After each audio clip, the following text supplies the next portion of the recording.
សួស្តីបងប្អូនទាំងអស់គ្នាតោះចូលតម្លាក់ទូនៅផែកំពង់សោមជាមួយខ្ញុំជាដំបូងយើងបើកទៅ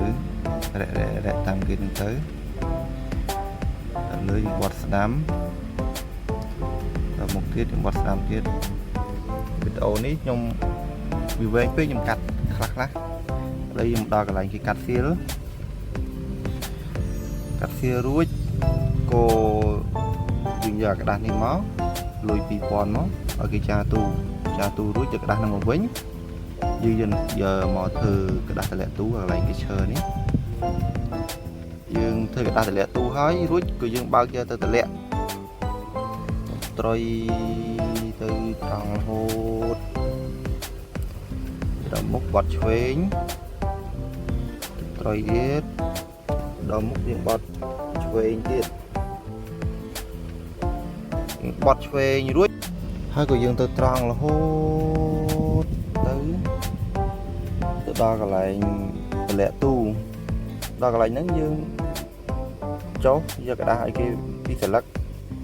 លុយ 2000 យើងឲ្យគេហើយរួចយើងដោះកលឹះទូយើងគូសកង់ផងគូសកង់មុខហើយយើងស្រាយដែលទ្វារយើងបិទពីចម្ងាយមកស្រាយរួចយើងដើរគូសកង់ទៀតដោះកលឹះជុំវិញដោះកលឹះរួចយើងឡើងទៅលើឡានចាប់អង្គលចាំគេតម្លាក់ទៅដល់វេនយើងហើយតម្លាក់ទូនេះហើយដល់វេនយើងដល់គេតម្លាក់ទូនឹងហើយយើងបើកឡានទៅមុខដើម្បីឲ្យគេចាប់ទូតម្លាក់ឲ្យយើងគេចាប់ដើមតម្លាក់ហើយ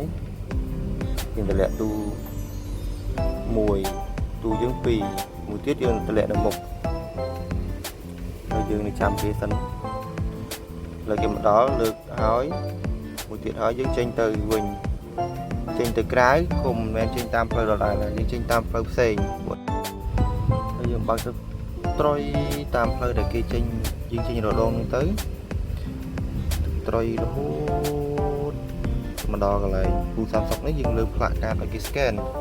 ដើម្បីគេ scan ឲ្យដឹងថាឡានយើងបានចេញបើគេអត់ scan ទេយើងត្រូវផាកពិន័យ1ម៉ោងដូចជាប្រហែលទេខ្ញុំភ្លេចបាត់ហើយក៏យើងចេញដល់ក្រៅហើយចេញដល់ក្រៅយើងបត់ឆ្វេងទៅរកកន្លែងចតដើម្បីចាំឯកសារលើកទូចេញទៅវិញប៉ុន្តែស្មាននេះតែម៉ោងដូចជាម៉ោង 10 អញ្ចឹងឯកសារលើកអត់ទាន់បានយើងបើកទៅរហូតទៅយើងដើររើមើលកន្លែងចតដល់ពេលងាកទៅឆ្វេងដៃក៏ឃើញកន្លែងចតក៏បើកទៅចតនៅកន្លែងហ្នឹងទៅយើងចតហើយរួចយើងទាញរឹងមកចងដេកដើម្បីចាំឯកសារលើកទូចងរឹងហើយក៏យើងចាប់ផ្ដើមសម្រាកដើម្បីឲ្យកម្លាំងរត់ឡានយប់នឹងទៀតវីដេអូហ្នឹងមានប៉ុណ្្នឹងសូមអរគុណ